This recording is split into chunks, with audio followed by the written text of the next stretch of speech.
А Коми республиканская клиническая больница постепенно переходит к привычному режиму работы. Ситуация с коронавирусом в регионе стабилизировалась, и бронировать многопрофильное медучреждение исключительно под пациентов с ковид нет необходимости. Об этом рассказал глава республики Владимир Уйба, отвечая на вопросы жителей Коми.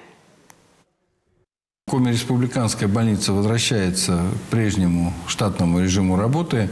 Решение взвешенное, решение не преждевременное. И текущая эпидситуация позволяет нам задействовать под борьбу с ковидом медицинские учреждения, те, которые нам необходимы, и постепенно переводить в обычный режим такие многопрофильные больницы, как Коми республиканская клиническая больница.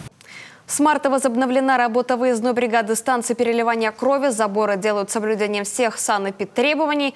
Ранее в штатный режим приведена выездная диагностическая поликлиника. Специалисты уже посетили 4 отдаленных района Коми: Усть-Вымский, Троицко-Печорский, Ижму и Вуктыл. Вместе с тем в больницах республики произошло сокращение коечного фонда для пациентов с диагнозом ковид. Сегодня у нас коечный фонд составляет 991 койка.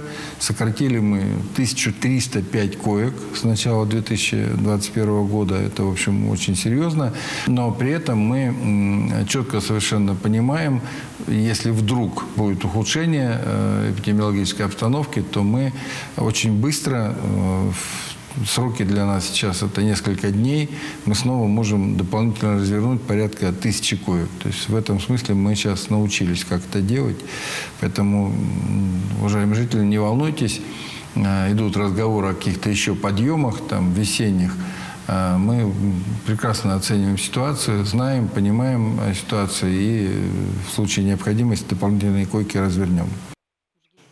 Провести санобработку всех отделений Коми республиканской клинической больницы планируют к началу апреля.